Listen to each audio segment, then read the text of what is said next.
পলাতক শেখ হাসিনাকে ফেরত দিতে ভারত সরকারের প্রতি আহ্বান জানিয়েছে এনসিপি।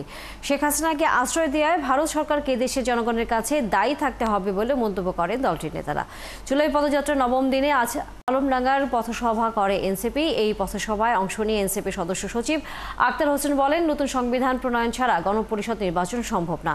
এনসিপির আরেক নেতা সার্জিস আলম জানান, রাজপথ থেকে সরে গেলেই চাঁদাবাজ, মাদকসেবীরা এবং দখলদাররা আবারও তাদের কার্যক্রম শুরু করবে। এর আগে সকালে মেহেরপুর থেকে চুয়াডাঙ্গার পথে রওনা দেন এনসিপির নেতাকর্মীরা। দর্শক, এনসিপির এই পদযাত্রার খবর নিয়ে যুক্ত হচ্ছেন সহকর্মী রাশেদ আনিস। তিনি তাদের সাথেই রয়েছেন, আমরা তার কাছ থেকে সর্বশেষ অবস্থা জেনে নেই। রাশেদ আনিস, এই মুহূর্তে এনসিপির পদযাত্রাটি কোথায় অবস্থান করছে, অথবা পরবর্তী গন্তব্য আসলে কোথায়? এবং এর আগে আমরা সংবাদে যতটুকু বলছিলাম যে ভারত সরকারকে এনসিপি নেতারা বলেছেন যে পলাতক শেখ হাসিনাকে যেন ফেরত দেওয়া হয়, সে বিষয়ে আর কি তারা জানিয়েছেন তাদের পথসভায়, জানাবেন আমাদের।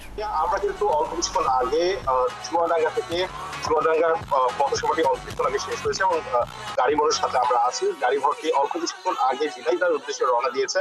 আপনি যেটি বলছিলেন সেটি কিন্তু পরপর দুটি পথসভা হয়েছে। আমি যদি একটু দেখাই যে যাত্রা পথে কিন্তু বৃষ্টি এবং সারাক্ষণ বৃষ্টি ছিল, কখনো রোদ কখনো বৃষ্টি, এভাবে কিন্তু পদযাত্রা কর্মসূচি চলছে। এবং বৃষ্টিতে ভিজেই, প্রায় মুষলধারে বৃষ্টি ছিল, সেই বৃষ্টিতে ভিজেই কিন্তু জাতীয় নাগরিক পার্টির নেতারা যারা রয়েছেন, নাহিদ ইসলাম, সার্জিস আলম, আক্তার হোসেন, হাসনাত আব্দুল্লাহরা, তারা কিন্তু পথসভায় অংশ নিয়েছেন এবং সেখানে কিন্তু অনেক সমর্থক ছিল। আপনি যেমনটি বলছেন যে চুয়াডাঙ্গা যে এলাকা থেকে কিছুক্ষণ আগে পথসভা হয়, সেই এলাকায়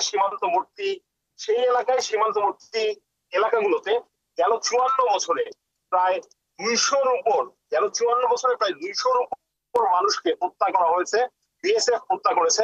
নাহিদ ইসলাম তাই বলেছেন যে কোন সরকারি কোন রকম কোনো ব্যবস্থা নেননি। অন্তর্বর্তী সরকারকে ব্যবস্থা নিতে বলেছেন, কঠোরভাবে ব্যবস্থা নিতে বলেছেন, এমন যাতে সীমান্তে হত্যাকাণ্ড আর না হয়।